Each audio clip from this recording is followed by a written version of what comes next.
Would have been early 15 days. or 16, 2015. So right. Joey's trying to make his mark, coming in for into the competition, trying to take that next step. Harris is gone. Not on my watch. Bang! 2 front teeth gone. Done. And can you run us through that? Just because. Yeah, I mean, my modelling career went down the drain pretty quick. I was still a hove at that stage. And welcome back to another episode of the Rip Through a Podcast. This guy is larger than life. He is tall AF. I'm actually that excited. This guy took a long time to get on. Took a whole year actually. Yep. We called him up early days. He gave us nothing. Donuts. To speak to his manager. He's going through some stuff, but he's here. He's in Brisbane. He's in fine weather form. He's training very well. Looks great. It's none other than our boy Joey Daniher. Thanks for having me. Now, this is the long part. He is a number 10 draft pick. 108 games, 191 goals. 4 times Bombers leading goal kicker, under 22 team AFL, giving a shout out for those guys. Rising Star nominee in 2014, Essendon B&F, All Australian, Mark of the Year. Controversial, but Mark of the Year. 200 centimetre tall, 26 years of age. Yo! Welcome, brother. Thank you. I've never been so nervous in my life.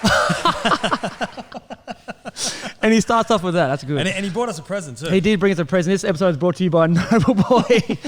I was going to shotgun it, but I've got to play tomorrow, so we'll see what happens after this episode if it gets a little bit tasty. But how you been, mate? Welcome to Brisbane. The fans are loving you here.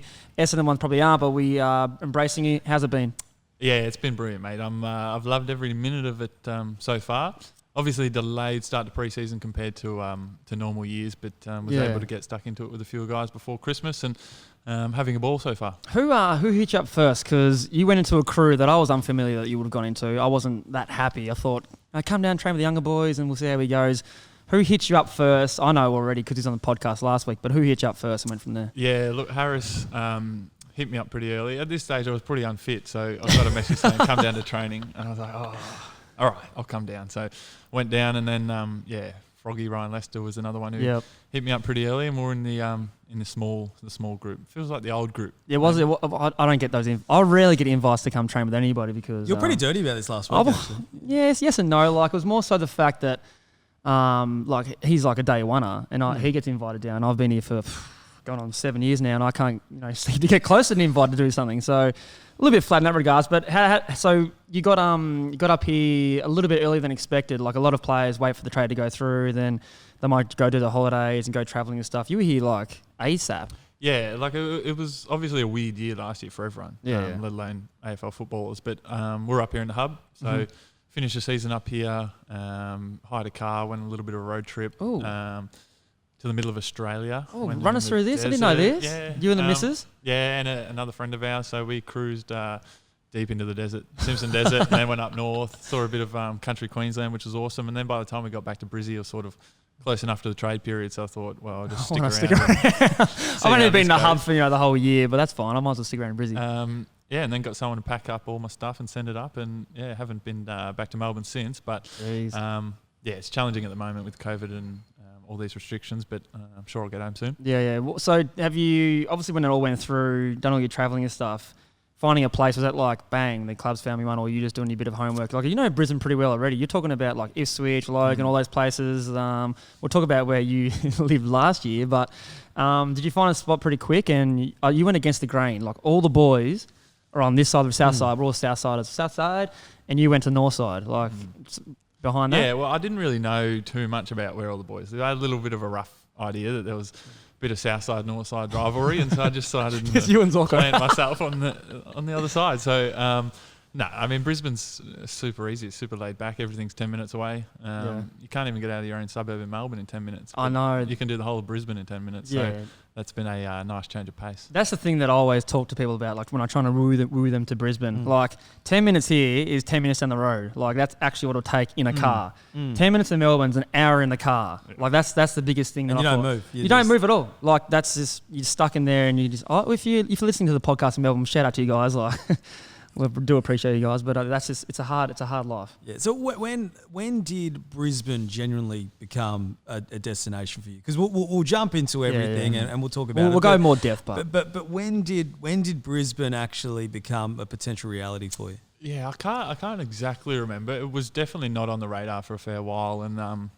I had the opportunity to speak with Fages and have a good couple of chats with Fages, and he obviously worked with my uncle Neil at Melbourne for a long period of time, and so I knew that Neil had a lot of respect for Fages, and I hadn't had much to do with Fages at all. So having the opportunity to sit down over the phone and have a good, in-depth discussion with him, it just suddenly turned Brisbane into a place that was realistic and felt really comfortable for me, and it just started to snowball from there. Yeah, and I suppose now that you're here and now that you've had some time to settle in, I saw the Victorian number plates though out the front. I did have those for a good 5 years. I'm not gonna lie. Yeah, still haven't quite settled in just yet, but that's okay. Come on, Joey. But in terms of Queensland. But being able to genuinely settle in now, and I suppose be able to take in your surroundings. I mean, how has it been? Because you've had a chance to be around the boys now. We heard yourself and Harris had a good one-on-one in the match simulation a couple of weeks ago, and it felt like it was more. Now I know the actual true meaning to why he kicked 3 goals in Harrison in a quarter. I actually found out why.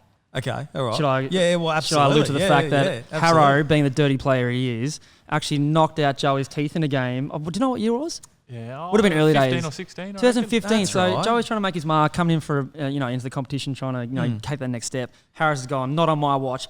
Bang! 2 front teeth gone. Done. And can you run us through that? Just because. Yeah, I mean, my modelling career went down the drain pretty quick. It was still a hope at that stage. A little elbow to the front of the chops. It was in like the first minute of the game. Oh, that's what you want. 2 front teeth out of the mouth. One was still hanging on. Anyway, just jogged off to the boundary line. Gave a look to the doc, and he's just like shaking his head. He's like, oh no. And then, so to protect them, they wanted to push them back in.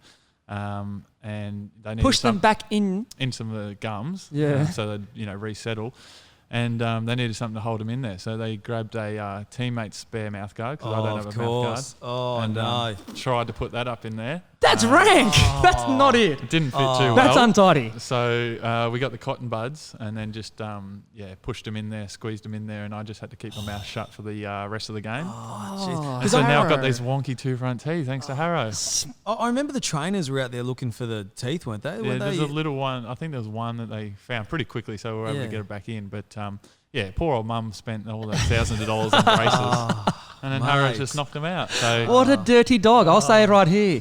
And he gloating about that too once I reminded him about it. But what was it like after that, the teeth-wise? You just whack them back in, or you go to dentist? Yeah, got him in for the rest of the game, and then straight to the dentist after the final siren. Then I was at the dentist twice a week for about 6 or 8 weeks. Okay. Whacked the plate and the braces. Was this the Etihad, by the way? Yep. Did we beat you guys that game? I reckon it was one of our No, I reckon we won that one. Okay, yeah, probably. We didn't win too many games back then, so I can count 1, 2, 3. We won 4 games that year. Oh, maybe. I don't know. I reckon it's the one. Yeah, no, you might have won that one. Yeah. So a lot of trips to the dentist, but they're all there now. The chompers are hanging on. So I reckon you look gorgeous, mate. So fuck Harrow, don't worry about it. Yeah, no. Run us through how you fit into the Brisbane Lions. Like, we're going to get into where you grew up and all that stuff, but while they're all listening, how have you slipped into the team? I know. In the past, the Lions boys have been usually an A team and a B team. This year, we've kind of like split everyone up, so there's no dominant team. But you've been a mixture with Dan McStay, and in some other games, you've been with Eric Hipwood. How's that all been? Getting to know the boys, the new structures. Have you been putting in extra work for that? Like, how's it all gone down? Yeah, look, I mean, obviously, when you're moving to a club, you sort of have ideas on how things might work. But when you get in there, it's obviously a completely different story. And it takes some time to just find the nuances of guys and how they move, what foot they kick with, and the habits that they like to have during training and games. So, for me, that's been really exciting just to learn also from what other quality players do and be like, oh, that's a cool idea. I might put that into my program. But it's been a lot of fun, like you've rattled off a few names there, like Dan McStay, Hippie, Charlie Cameron, Cam Rayner, Limp McCarthy.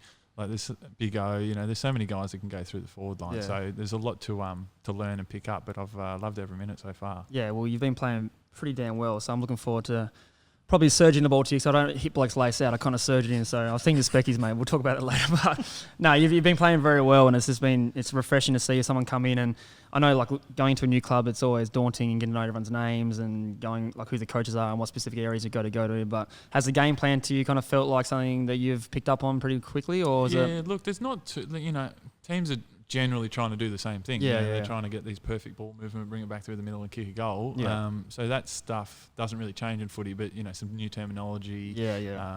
Coaches coach a little bit of a different way. Players receive feedback differently. So all these sorts of things. It might take me 12, 14 months to really get comfortable with Yep. how that all unfolds. But it's been to this point it's been really good, and I'm slowly feeling a little bit more comfortable with the game plan stuff, and hopefully once we get into games that can that learning can ramp up.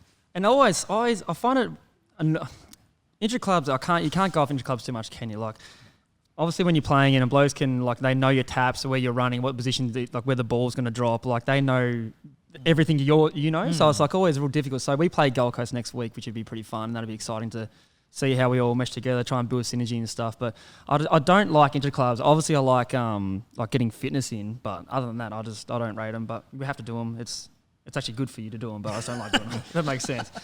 All right, so we're going to jump into the young Daniher boy himself. We call you Danny because Hutto on a meeting essay called him Danny. He asked really? He said a great question. He's like, Danny, not Danny. I thought it was pretty funny.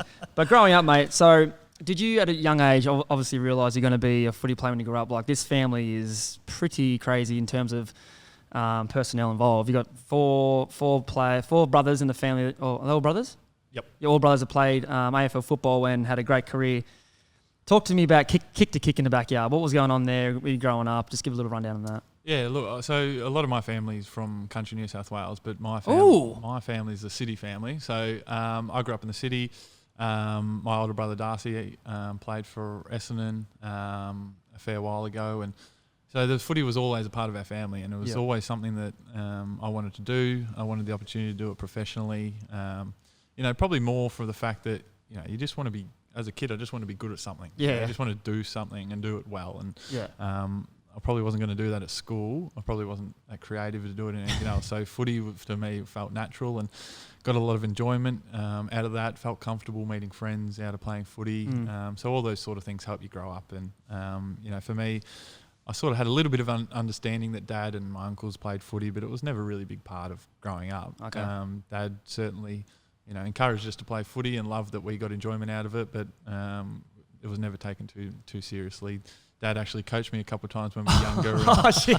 Any favouritism there? Oh, so much. Kick the ball to Joey! Straight to full forward. Get the full forward. That was the game plan, coach. You know what it is. Just get it to him. It was actually funny. When I was growing up, all I wanted to do was be like Dad. So I was just play full back. And he's like, when do you want to play this week? I was like, no, I'll play full back. He's like, son, no one makes a career out of full back. Come on. Especially back then, unless you're Silvani or... Yeah, he never told me that. He's like, you're probably not going to make it if you keep playing full back. But I'm sure he saw that coming. But eventually I moved forward and things worked out. But yeah, footy was a big part of growing up. Yeah. Just certainly to feel comfortable as a young man.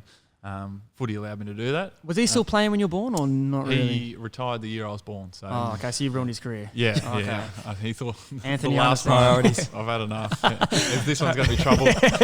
Darcy, he's all right. I can't really handle two though. I can't do it, guys. But you're right. You would have missed a lot of your dad and your uncles, being able to see them play. But I'm sure you heard all the famous stories about Dad and Terry and Neil and Chris, and I suppose the impact that they had. So from a young age, as Mitch was saying, the whole kick to kick element was there really that footy feel in the family, despite obviously coming in a later age? Yeah, look, our family's a pretty massive family. So Dad's one of 4 boys, and they got 7 sisters. So Damn. On that side of the family, I didn't know that. So they got there's about 38 cousins in that family. So come Christmas or Easter, we all up at the farm in Ungary, New South Wales, and it was chaos. There's just kids everywhere. We're talking 100 people at family lunch. It's sounds like it's Tasmanian. This is sick. Yeah. So there's 3 teams that you feel man. So there was AFL now too. A full cricket game, and then there was a footy game in the paddock out the back, and then you swap, and then it's just crazy. And there's a lot of I got a lot of female cousins, and AFLW wasn't a thing then. But now it's sort of come in, and all the younger ones,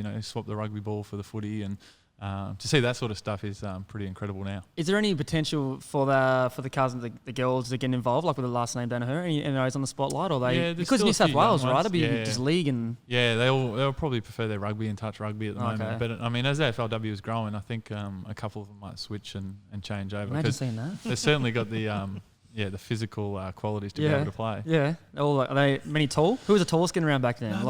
Not too many tall. Our family's a tall sort of family, but the rest are sort of a bit more athletic, a bit more gifted in that space. We're just the tall freaks. Well, you must have got everything. To be honest, he's got a tall, gifted. Was a model for a while till Harry came along. Touching on that, so you would have had a little bit of pressure. Maybe I don't ask you about this, like pressure-wise growing up, like in the 16s, 18s and that. Was everyone kind of focused on, he's a Daniher, he's going to be the future of the, Essendon Footy Club, if that's who he chooses, because he had a choice out of Sydney and Essendon. Was that something that, like, in the under 18s, 16s years you had, was there a lot of pressure on you to perform, or you were just like, I'm just having fun, I just really want to kick some goals here, and I know I'll get picked up regardless? I mean, at that stage, up until I was sort of 14, 15, 16, I wasn't very that good at footy, and sort of things that, I was evolving and getting a little bit better, but I didn't feel any pressure. I was just playing for fun. And, to meet new people, and then as you progress through the grades, it gets a little bit more intense, but a bit more fun. You play against better people, and that's more challenging, and it's you keep growing that way. But the Daniher thing, never really became an issue until I got to the point where I could, I got the great opportunity to decide if I could go to Sydney or go to Essendon, and at the time I was close to 16, so I was a little bit young, so there was no chance I was moving away from my mum at that point. Hell no. I was like, no. She wasn't signing off on that. No. At 15, I was like, well, I'm living with mum until I'm 30. Like, that's just a smart business decision. I can tell you're an entrepreneur, like saving money on rent. Yeah, but seriously, until that point, playing AFL it was like a distant goal, but it was, it wasn't much of a reality for me. So the pressure hadn't started then. So when you say you're no good at 13, 14, 15, I mean, I can only imagine you were probably twice as tall and big as every other kid going. Was it you couldn't kick or you couldn't mark? I mean, you must have been pretty good still at a young age. Yeah, I think I was average. I sort of grew when I was 15, 16, 17 maybe. What are you now? How tall are you now? I think I'm 200 centimetres, give or take. Take a centre or two. I might be shrinking too. I'm starting to get old. He's going to come up in here and talk about being old. This is bullshit. 26. Yeah, but I mean, I just love playing the game as a kid. I've said it a few times, but you just meet so many people, so many good people, and a lot of the friends that I played junior footy with, 8, 9, 10, they're still my best mates today. And and now I play for a couple of AFL clubs. You meet so many people, like such a cross section of society. Playing this great game, and it's just a fantastic opportunity. You don't meet many more unique characters in other industries. I don't think. Like, footy's just got this like eclectic group of people. If you put it in any other workplace, it's probably not going to work. What is this? Some of the banter, some of the shit we talk about training, like you might get sacked, like doing that anywhere else. Like it's like some of the things that we get. Richie, no offense, Richie. So the under 18 year, I just want to talk about this because this is kind of a pivotal year, like getting drafted and choosing where you're going to go. Obviously, your dad played at Sydney and Essendon. In your head, were you thinking like, okay, so this is my under 18 year, I want to make sure I put my best foot forward so I can go. They had pick 10, I think, Essendon. Were you thinking about like, I'm going to have a good year, get drafted, or I'm going to get drafted regardless? Run me through a thought process around those. I think it was... I got an offer from both clubs when I was like 15 or 16 to choose then. So the Essendon have academy back then? They have the James Hird Academy, don't they? Was that around? Started then. No. So, I think I just turned just turned 16 when I said I'd choose Essendon. Okay. So, I was pretty young. I was still, I don't know what I was then, year 10, something like that. Imagine that. I was just about to say, imagine that, year 10, picking your choice. It was pretty, not bad. I mean, it was a big decision to have for like a kid that age. I probably wasn't that mature then. So to weigh all those things up, and it was definitely the right decision at the time. And so years 11, finished year 11 at school, then year 12, I left my formal education at school. I went to school part-time to finish year 12 and started training at Essendon. So you're doing what old Harry Sharp's doing with us? Yeah, so he's much, like, that's tough. Like so Harry Sharp, if people don't know, our latest draftee, he goes to year 12 all week, and then he still trains with us, does his own program with the AFLW sometimes and with the academy, and he's still rocking up. Like he rocked up in his school kit the other day. I was actually... I did see that actually. The club put up a very nice post for that. Yeah. It's just surreal. But like, how's going through year 12 and then still doing that? Yeah, I mean, it was pretty challenging. But looking back, I should have been putting more effort into school. But I was just so pumped to be doing, what I wanted to do.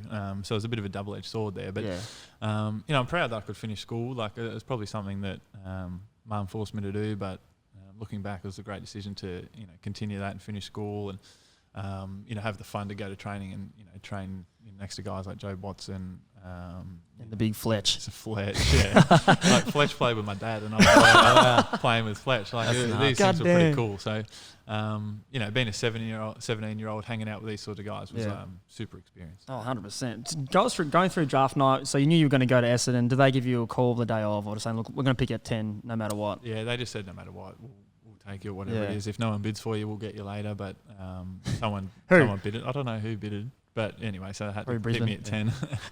And, run through that night. Like, you would have had a fair bit of family. Everyone does, but you know you're going to get drafted highly. It's pretty cool. Run us through, like, did you have a lot of the Danihers over? Was it the family thing, or just you chilling out? The draft was on the Gold Coast, so I had to fly. Oh, they're doing that then? Yeah, because they're like, you might be picked 10, so you have to go up and take a photo or whatever. So went up there, and we actually had a training camp for Essendon on the Gold Coast too. So, and it was also at the same time that all my friends were at schoolies. So, the draft nights, schoolies, footy camp. Yeah. The club said you can go to schoolies for one day and then go back to that was the rule. I remember. Camp. Yeah. What? So I think the draft was on like the Thursday.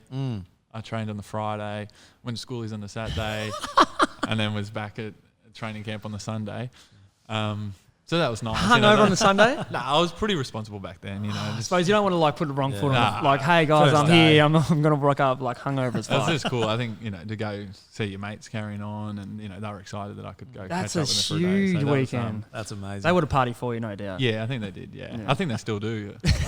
When you come back home, it's like, yeah, boys. So you get taken by Essendon. What was some of the advice that Dad was able to share with you that night? Because I'm sure, you know, you would have had many conversations leading into the draft, but it probably doesn't feel real until your name's called out. I mean, what was some of the words that Dad offered you that night? Yeah, I mean, Dad always just took a back seat with my footy. You know, he's just happy if I was enjoying it. And I don't think I've ever had a conversation with my dad about actually playing the game of footy. And some people might find that surprising, but you know, I think that he just wants me to go and enjoy it and learn from other people, not from him. You know, he knows that when you get drafted into a system with unbelievable players, unbelievable coaches. He's certainly not in a position to be giving me advice when I'm working with people like James Hird and Dustin Fletcher and Joe Watson. All he wanted me to do was to go and enjoy it, and that's still why I'm playing the game at the moment, because I enjoy going and learning and training hard and having fun. We play a game, so it's important that what you're doing, you're enjoying. And 100%. As soon as the day comes that I stop enjoying it, I will, you know, pick up the bag and walk out the door and go do something else that I do enjoy. But at the moment, it's great fun, and that's pretty much been his advice the whole time, and I'll continue to hold that. Yeah, that's not bad. Not bad. My dad. Good advice. What did your dad tell you? He said, "Don't fuck up." Love you, Dad. So 20, what year are we talking now? So if you go on your first year, debuted 2013 against the mighty Blues. You debuted. The tall, the skinny Joey Daniher runs out, kicks a couple of snags. They win the game somehow. Don't know what happened, but that's huge. That's big for you. Obviously, a debut. Everyone remembers the debut, especially winning in the circle, the Gatorade shower. Yeah, what's the recollection from that game like? It would have been about 90-something thousand, surely. Yeah, I think it was a big crowd. It would have been probably 90. I think I got told the day before that I was playing. Ooh, late call up? Yeah, around 11, I'd probably got into the squad maybe a month before. You know, like I wasn't going that well, but you know, a spot came up and I got in, and like you're just looking back, like it was so raw. Yeah. Like I was just a little kid, like going out there and playing. Like it was almost embarrassing, you know. It's so funny. Like I think the first time I got near the ball, like Juddy, like just ran past, like knocked me over. And I was just like, oh my god, this sucks. Welcome, baby. It was a lot easier when I was 15 than playing. Yeah. But you know, those things that just like stick with you forever. And I was touching on like friendships before. At the same time, my friend Will Hams, who actually lives in my house in Melbourne, he was playing his second game and his first win and my first win, and shared that together. And you know, we're still best mates today, even though we're not playing together. So it's just like little things like that are just so important for me. And you know, to get the opportunity to represent you know, the Essendon Footy Club was something that I dreamt of, and to do it against the Blues in a big stage was you know, an incredible feeling, and something I'll look back on maybe in 30 years and go, well, that was pretty cool. Yeah, especially when he debuted against Mitch Robinson too. He had 12 touches, probably got dropped the next week. So and now we're playing together. I never thought I played with Mitch Robinson. It's a full circle, mate. It's full circle. Footy works in wonderful ways. But you go from there. You have that first year to get, you know, acquainted into the team, and then 2014, 2015, 2016, you played 22, 21 games a year. Like you don't miss too much footy from memory. But 2017 happens and you just fucking explode. Whoa. Like it's just everywhere. You know what I mean? Like, let's run him through what happened in 2017. Well, we got the Anzac Day medal. We got the Anzac Day medal. So talk about that in a second. That would have been about 100,000 there. You get the All-Australian nod, of course, at the end of the year, but you win the best and fairest at Essendon. And then controversially, Mark of the Year is also thrown in there just for. I just made that up, but yeah, it could be. Kicked 65 goals. Like everyone's now recognising you as a star of the game. But how do you handle that? You go from being this potential talent to now a genuine star of the competition in 12 months. Yeah, I mean, I'm pretty realistic even now. I was slowly improving from my first year. Got a little bit better the next year, a little bit better the year after, and felt like I was just getting a bit better and feeling a bit more comfortable with the level. I mean, I was able to string games together, which was important. Backing up seasons and playing consistent games helps you. But in hindsight, I probably wasn't playing as consistent footy as I would have liked. I was sort of up and down and sort of being a bit of that.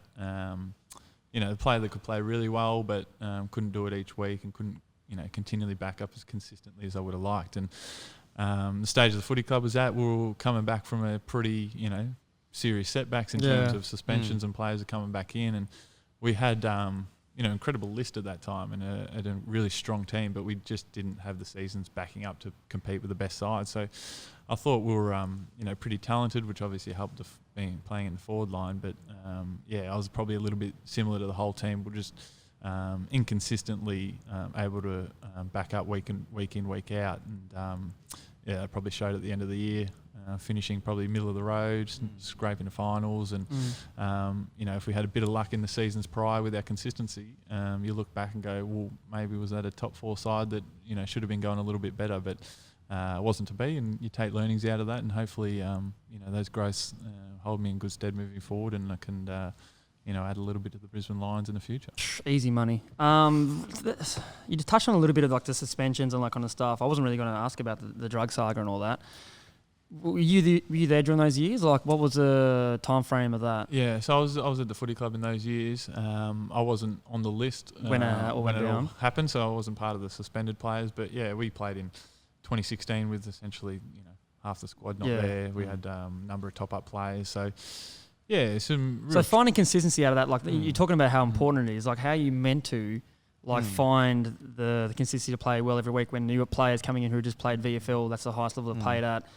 Just ring-ins that come in and get drafted. A few players that might have been delisted but pick back up. How does that play on you? Like along those lines of, geez, like how am I meant to play my best footy right now when I don't have the best delivery? But then 2017 when it starts easing back off, you're like, well, that's probably what was going on. Or was it more so I'm still learning the game myself? Yeah, I mean, I was definitely still learning the game, and 2016 could have been an absolutely horrible year for the footy club. It could have really sunk the ship of the footy club, but there were some really good people and we had John Morsfold come in that year and just steady the ship incredibly. And we had a number of players there. Like we had, I think Zach Merritt was our vice captain. He was 20 years old. Yeah, he's a baby, man. It was like crazy, but we were able to play some football and actually grow a bit of a connection and find some talent, which was really exciting and actually got us through the year okay without the whole place, the 4 walls coming down, which takes a lot of credit for for some people and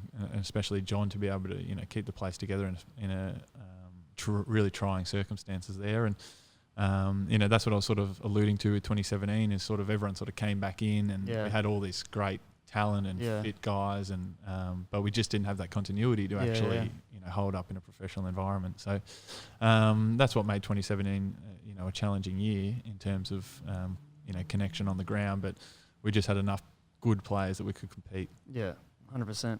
Yeah, so you go into, I suppose, that off-season with, a level of confidence, knowing that you were able to, I suppose, find a next stage in your development. Well, everyone would have been thinking, like, this guy's the next biggest thing, right? Like he's finally starting to, like, show what he's worth, all those accolades. And it's not even just 2017. As you said, you were improving year on year. You were playing consistent footy, for 3 consecutive years into that. You go into that off season, and is it the calf that hampers you at the start of the? I finished that year, and I was pretty tired at the end of the year, but had some reasonably sore groins, but not too dissimilar to what most guys deal with in the AFL, and had a delayed pre-season. I hadn't really done a pre-season for 3 or 4 years before, just getting up, playing the season, rest and recover, and get back and play the season. So yeah, started the year with some sore groins, and then and you knew something was off. Like you must have known in your own movement. Because groins don't come from nowhere. It could be like a simple thing like running too much during the year, a weights program you're on. It could be anything of those things. Like, so OP's like the last thing they're just like, oh, maybe just hips as well. It could be anything, Like. Yeah, exactly. And so I was a bit the same. Like, it was sore, but it wasn't too bad. You could get out and play and have a run. But then early in that year, I don't know what game it was, I had a compact injury on my groin over in Perth, and that sort of just blew everything up. And so yeah, it was pretty sore after that. And I was pretty clever at the time. Sort of just said like, oh, they're a little bit sore, but not too bad. And then kept playing for another 7 weeks, and to the point where I couldn't play anymore. That's the footy's mentality. That's what it was. And then at that point, I knew that I was a little bit sore and was probably looking at taking a bit of time out. But I sort of looked back and go, played whatever it was, nearly 100 games in a row. Played your 100th that year. Yeah, I sort of felt like, missing 6 or 8 weeks, it's not the end of the world. And then that 6 or 8 weeks turned into almost 3 seasons pretty quickly. And so that was kind of the beginning of like the beginning of the end. Beginning of the fuck no. But he doesn't mean that long. We're about to get started. Essendon's like see, that was kind of like, because you played the first, I don't know, what was it, 9 or 7 games straight, and then you're like, okay, I might just pull up now. It's getting a bit sore. Yeah. Played your 100th game against Hawthorn. That was your last one for that year, and that's kind of what started the next, the injury-riddled seasons, I guess. Because was there something at the end of it? Were they the club or the docs like, oh, mate, you might have to get surgery on? Like, it's going to be a long process. Like, what in your head? Like, no one likes missing games, and rehab's a shit of a thing. Like, it's not the best. No. Yeah, I mean, rehab is just like, it's the absolute last thing you want to do in this job. It's 100%. Like, it's way harder than playing, but you get absolutely no reward. Yeah. And 9 you're times there out more of 10 than you other do boys. it by yourself. Yeah, you're there more than the other boys as well. You're doing extras like that many off-leg sessions like bike, boxing, the running machine, the G what's it called? Alter G. Alter G unit. Alter G. So you're doing so much work. So you only played 7 games that year. Yep. Then you go into 2019. Was it lingering over that off-season, pre-season, or was it just like... Yeah, it was there like pretty much the whole time. And then... Were you worried? Yeah, not that's really. A long... Because it was long, but I knew it was going to be long because of, it just felt that way. And then built up and, could get to like 70% training. So I was like, ticking little box along the way. Yeah. I was like, I can play at 70%. Like, well, no one plays at 100%, let's be honest. Exactly.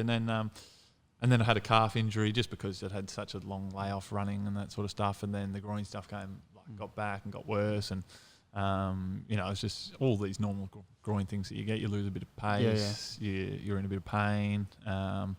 And then I was just like, she's no good. So we... you played 4 games in 2019. Yeah, played 4 games. But, I felt okay-ish in those games. But, when you're just coming from no base and you're not fit and you're in a bit of pain, AFL's pretty hard as it is, even when you're flying. So, I wasn't really having any impact, wasn't helping the team. So I had to say, well, I've got to actually get these right, otherwise she might be curtains. So, we took the approach, had some surgery, long layoff, worked with some pretty incredible people, and then, what was another 14 months of rehabbing and stuff like that. Got to the point where I started to feel pretty good and started to build up slow, and played a few games in 2020 last year at the back end. It would have been nice to be able to get back in the side a little bit earlier and actually have a bit of impact in a trying year, but wasn't to be, and I was able to scrape a couple games in. But I probably started to feel good maybe 3 or 4 weeks after the season. Got some training in, and now I'm feeling pretty good. Yeah, so go back to 2019. That's like obviously the year where the media blew up about you. You're injured. I don't know where your headspace was internally when you're going through all that stuff. And then it's obviously well documented that you caught up with Sydney. Was it halfway through the year? Was there... We'll talk about that, but before that, was it like I might catch up with Tom Harley, who's Sydney's GM, or was he the recruiter at the time? CEO, I think. It was CEO. I think it was new CEO at the time. Okay. It's like, how did you feel when you went and caught up with him and then just blew up? Did you expect that it was going to blow up when you caught up with Sydney, like catching up? Because no one's really done it. Well, people do do it. Like, let's not be dumb here. Like, it happens all the time. People catch up with teams many times a year. Like, does not matter where it is. But obviously, big name player, injured, come up for like 2017. Everyone wants to see that bloke again. Run us through catching up with Sydney midway through the year or whenever it was, and what happened. And did you expect it to go, that viral? No, well, I didn't really. But I suppose that for me, I didn't really see the viral nature of blowing up. I just wasn't taking much of an interest in. Yeah. I don't read much of the newspaper and stuff. Yeah, you got no socials, do you? No, I don't really. I'm trying to tag you in shit. You don't have anything.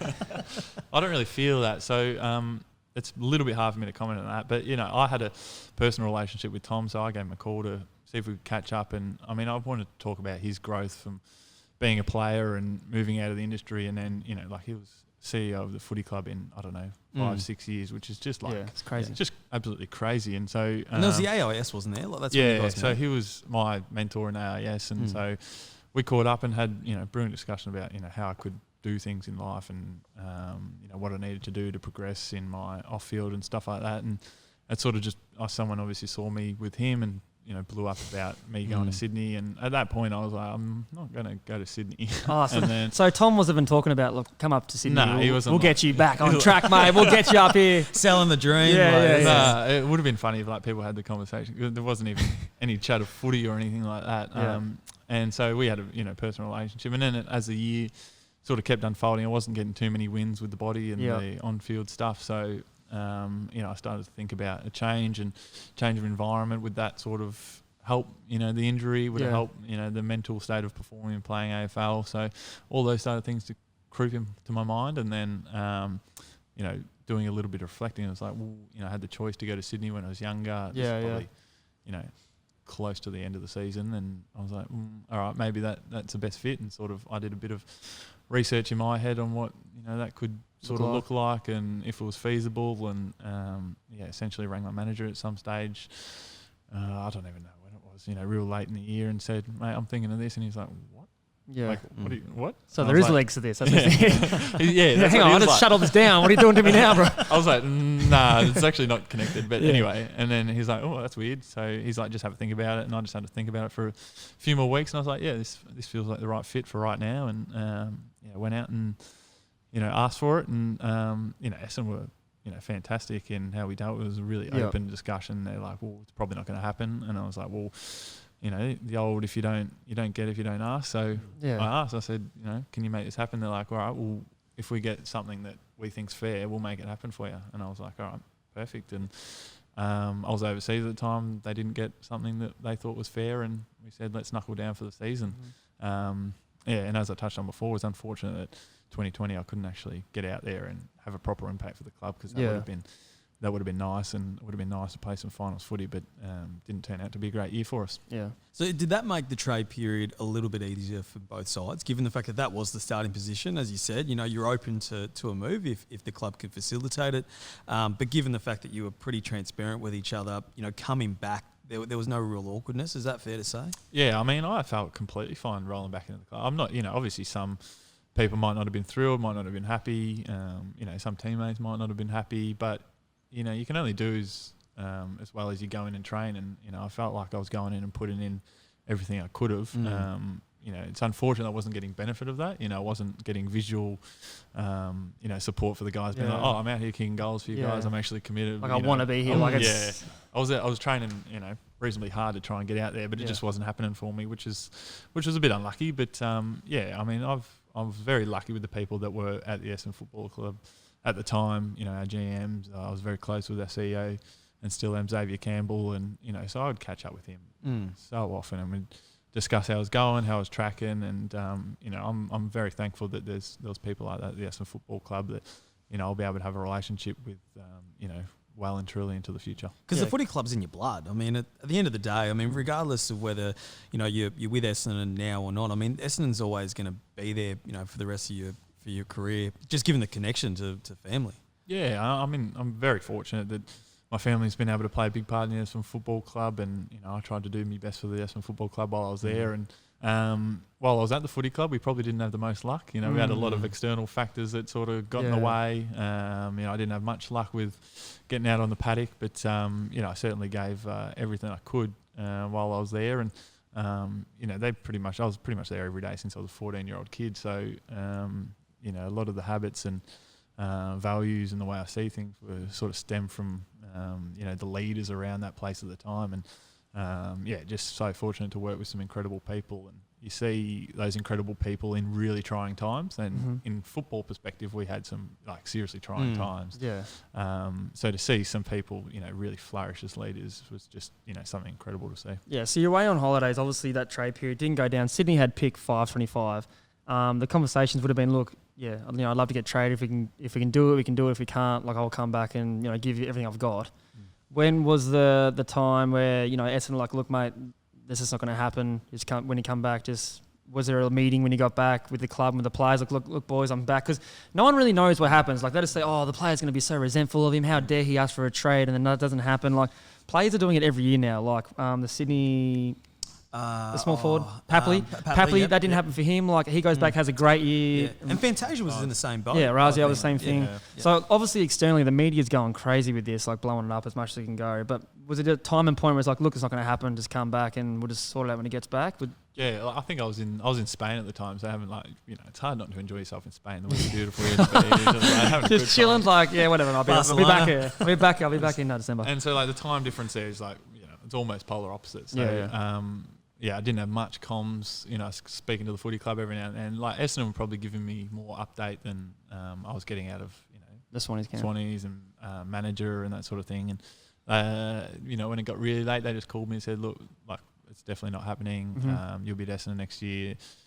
Have it, sit with it for a couple of days and then we'll get back and have some conversations. Yeah. And then I ended up catching up with the GM overseas. He's just Essendon just flown to Spain. We're come on, mate. It's on the way back. Let's have a couple of big nights up here and let's party. So I met our GM in Singapore. He was, having a bit of a holiday, so I caught up with him on the flight back, which wasn't a bad thing to do. It's a long flight back from Europe to Australia. 100%. So break it up for a couple of days. So that was really good. And then all expenses paid. Yeah, got back into Melbourne and was pretty much straight back at the club. And I was still firmly in rehab at that point. So it wasn't get back and hit the ground running, it would have been great too. But got back and all the boys were fantastic, and we just tried to get down to work as best we could. And, you can beat it up and look at it from the outside, but once you know what footy clubs like, once you're on the inside, exactly. it's so easy. You're one of the boys, man. It doesn't you don't just lose respect for someone overnight. It's just that's his decision. It's an industry everyone thinks players asking for a trade is blasphemy, but clubs can get rid of you in a heartbeat, and it's it's a good decision to make. But if a player does it, it's it's the wrong way to go about it. But it happens all the time, and players literally come back in the club, and you're still part of the brotherhood. You don't leave it. As you were saying, you make connections. You got friends for life. It's not he wants to go to Sydney, probably freshen up, go to a new place. There's nothing wrong with that in my eyes. But obviously the media's he doesn't want to be there. The injury's not real. He's just sitting out. But there's obviously different factors too. Someone's leaving because they want $10,000 more. You're if it was 10K, I'd be like, Lockie, can you just pay this guy a little bit more? And there's different things. If guys are leaving because they lots of different reasons. They want to go home. Go home factor. Do all these things. So I guess that's why people couldn't wrap their heads around, because Sydney's not home for you. Yeah. So why is he going over there? But so 2020, is it still the groin and the calf, or is this a mixture of? So it was pretty much groin, and then trying to get back and get up, and the calf went. I think I did my calf the first week we moved up into the hub, so I was loving it, living a dream. We were actually still in quarantine too, so it was so you can't even do it in your room. Few calf raises on the bed. Rehab in quarantine, that'd be fun. Run us through 2020 season, because obviously, really, it's not a factor in your football career in terms of you're in the hub. It's kind of a bit what's happening with AFL this year. Yep. We had that big break and then we came back, so there wouldn't have been too much pressure on you to get you back out. They would have been thinking this is get him settled, get him back for later end of the year, and then go from there. Come back 4 games, and then do you re-injure yourself, or you just what happens there? Because you come back and you played well, man. I was a fan watching that game. I was like, fuck, Joey looks that good. He hasn't missed a beat. Kicked 7 goals in 4 games. And so I was thinking it's pretty cool to see him. It was a special moment to see him come back after all that time off and all the adversity we have to go through with the media pressure and everyone in your ear about that. But run us through the 2020 season, the hub, and playing games and coming. Yeah, I think it was challenging because I'd missed what I said before, almost 3 seasons sort of thing. So I was like, well, if you miss 4, you're in a bit of strife, A few questions start popping up. Yeah, sort of thinking, well, if I missed 4 years, I'm probably not risking missing 5. And that's sort of probably curtains on the career. So I'm starting to sort of get into that headspace about... That's a shame. Yeah, man. if it doesn't work this year, maybe it might be it. So that was sort of what we're thinking at the footy club.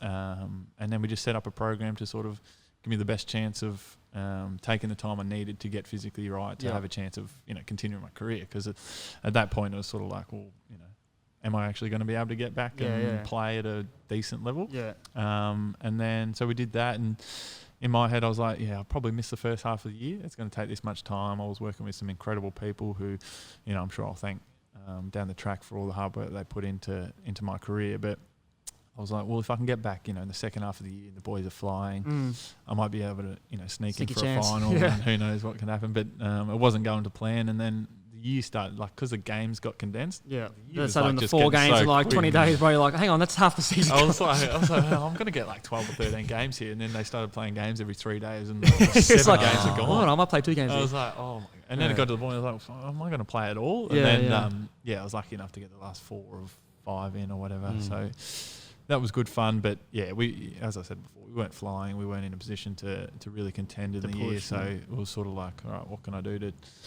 get a bit of spark back in the game, see if I can still actually do this caper and do it properly. And, I wasn't in a fit enough position to be playing league footy at that time just because, where I'd come from. The base you had. So I was just, the goal was to go out there, do the best I could for the team and try and have as much fun as possible and see where that left me at the end of the year. And still at that point, it was get through the year and then we'll see what happens after. And I think that's the best way to approach it. You can't look too far forward in this game because, you can sort of blink and miss 3 years of footy. I was here just accepting my mark of the year and then bang, 2020 we're in a hub. What the fuck?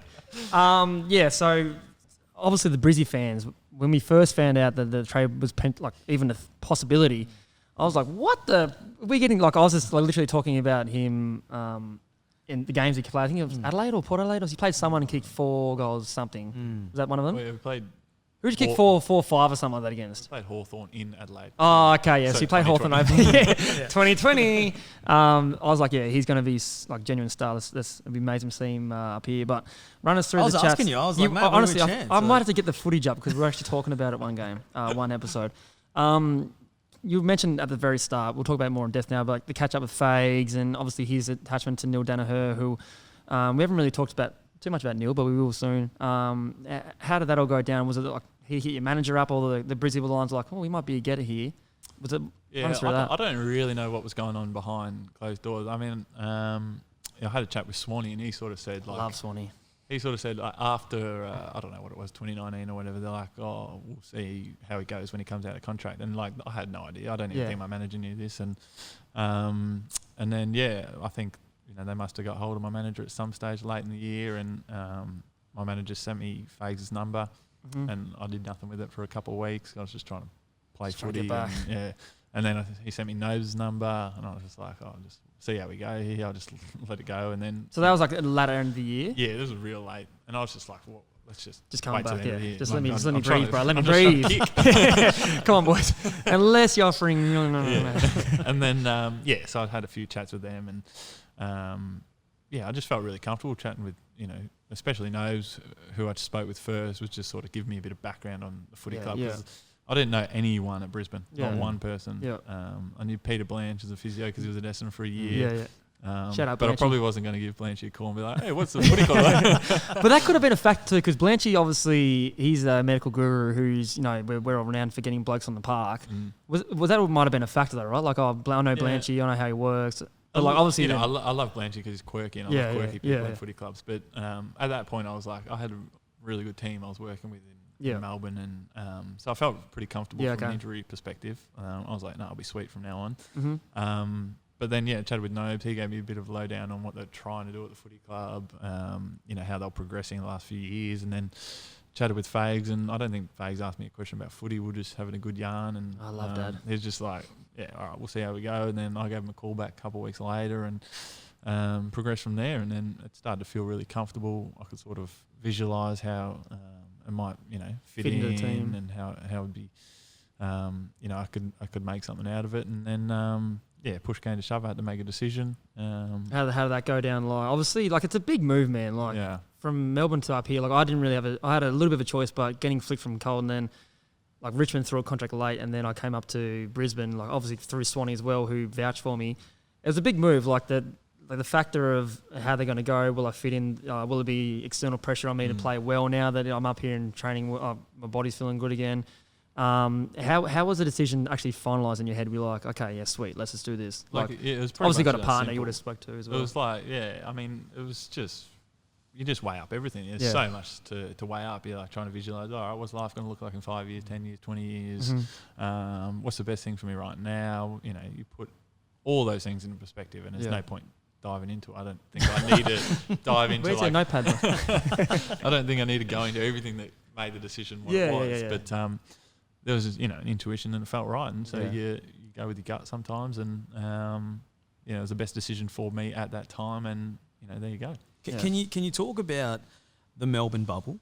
Because I suppose a lot of people don't actually grasp when people, I suppose, mention that it can be really difficult living in Melbourne because of the intense scrutiny and just the culture, and footy's a religion for so many people down there. I mean, how did you cope with the footy bubble? And you can kind of, I suppose, in the recent months that you've been here, compare the two sort of lifestyles. But how did you find the footy Melbourne bubble?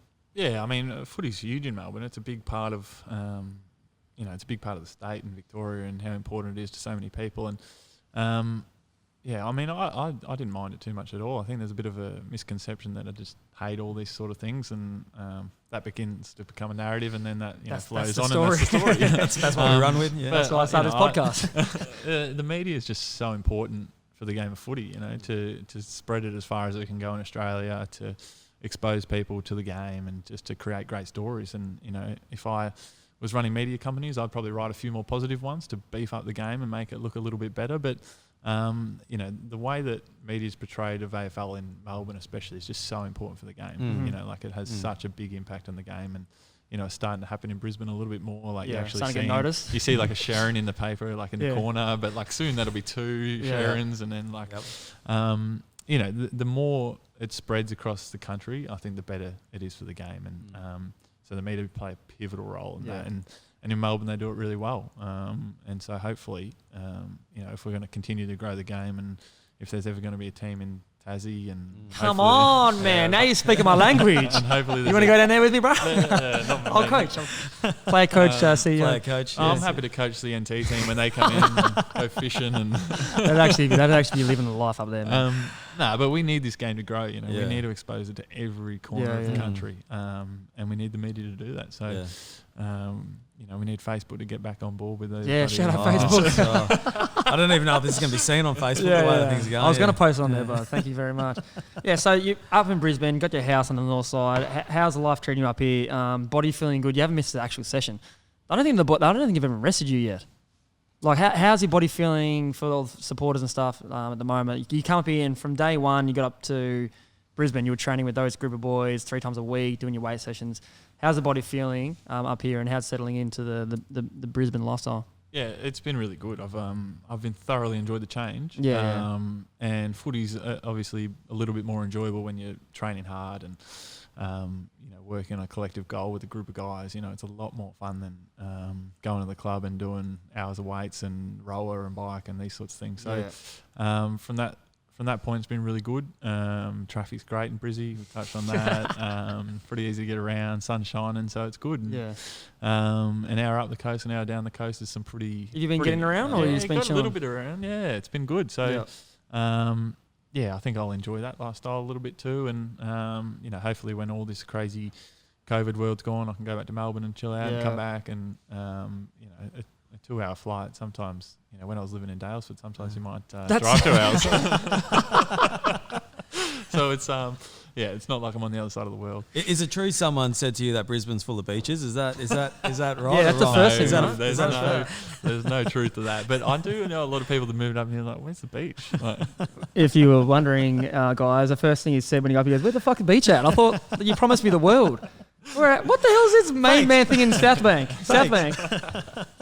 I love South Bank. Yeah, the South Bank's actually really nice. Run us through the off-field, mate. Like, many people probably wouldn't know what you do off-field. Like, did you study all the way through? You've done anything outside of footy?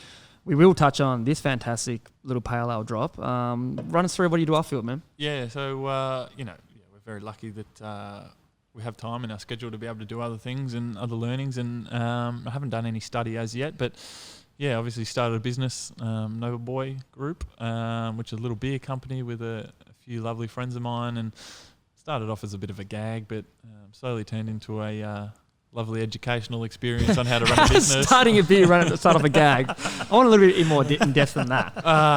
So the Fitzroy bubble in Melbourne is a very eclectic sort of suburb and beautiful place to hang out, and there's a couple of lovely pubs there. The Napier Hotel is one that I spent a bit of time at. Shout out. A little bit of shout out there, and over a few too many beers, we decided to create our own. And I've got it. You always come up with great ideas that time. You just never write it down though. You forget about it. And so we actually committed to it and did it. That's awesome. And that was how long ago? That was 3 or 4 years ago. And how's it doing? Where can you get them? Like, can you get them up here? Or no, I can't get them up here yet. But if any Brizzy pubs are on the search, for a new beer, I've got one ready to go for you to plough in. I'll talk to you guys after. Robbo is probably one of our finest Brisbane customers. I've had a few. The thing is, when he did come up here, you brought him to Berry's house. We had a few drinks of Berry's, and these things went down pretty well in a beer bong. I'm not going to lie. But no, so you obviously got that going. Is there much else that's on the Daniher radar? Yeah, so that's just putting along.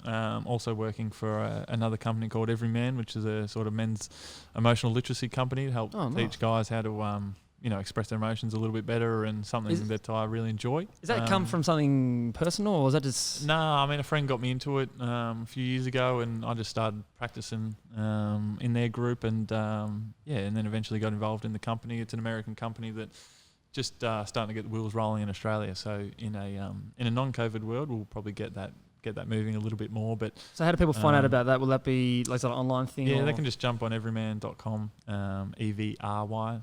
There you go. So I'll pull it up here. It'll be in the link in the description too. So I got you. So that's been a lot of fun. I'm actually going to start uni on Monday. Oh, dude, this guy is a Harris wannabe, man. Oh wow, jeez. So Harris drops that uni bomb every time I talk to him. I haven't written over like 100 words in about 8 years. So what's the course? What are we doing? I'm doing my MBA. So that's going to be it's certainly going to be challenging, but something I'm really looking forward to. So we'll see how we go. But it's going to take up some study hours, that's for sure. But I mean, these things are important to do, to have a bit of a life outside football, to allow you to come to the club and actually put your heart and soul into it, and then be able to bugger off and go get educated somewhere else. 100%. God damn. I was going to talk about, because obviously this is a Fitzroy drink. You really look like a Brunswick person to me, like a little bit of a hipster. You got the moustache. You got the tattoos. How many people don't understand how many tattoos? Like, are they freshies? Like on the legs? Where's this come from? Like the moustache and tattoos is your thing, or? I got a couple of tattoos, just a couple of little baby inked ones. Up. He's inked. It's more just to I'm not like you, man. Just to. These are tough stickers though. I look 10% tougher than these. You want some? Just to get a feel of what it feels like to have a tattoo and not be too loud. The mustache is just try and cover up my teeth because Chief knocked it out. I was going to allude to that. Everyone, I put it on Instagram about any questions for the great Joey Daniher, and I reckon about 50 of them where the moustache come from? Is it a moustache? What was the reasoning behind it? I love it. Yeah. Can it get bigger? That's my question. No, it's given all it can give. Is that it? Yeah. I could get a little your handlebars or something like that. Gross. So I just need this just to cover my poor old fangs that got a bit of a whack. It's just funny how everyone meets somewhere and just the world universe just goes around and around. Interconnected. Yeah. So that's pretty much it, mate. Have you got anything for him? No. I mean, I'm taking that beer. I don't know whether anyone. If I wasn't playing tomorrow, I'd be sculling that for the camera. I bet you because everyone listens to it. Probably our new GM Danny Daly would have watched and goes, mate, aren't you meant to be just coming back from a car? Yeah, mate. But no, honestly, thank you so much for giving your time today. We know it's pretty expensive to get you on the podcast, and we are going to give you a $100 Culture Kings voucher. So I don't know what you can do with that. Harrod bought a hat. He got a buck in his hat. So we'll give that to you. But honestly, as a Brisbane Lion and a Queenslander now, we love having you up here, and we appreciate you coming on the podcast today. It's exciting times, and we can't wait to see what happens in 2021. Yeah. But no, thank you so much. Thanks for having me, guys. Yeah. Appreciate it. Boy. That is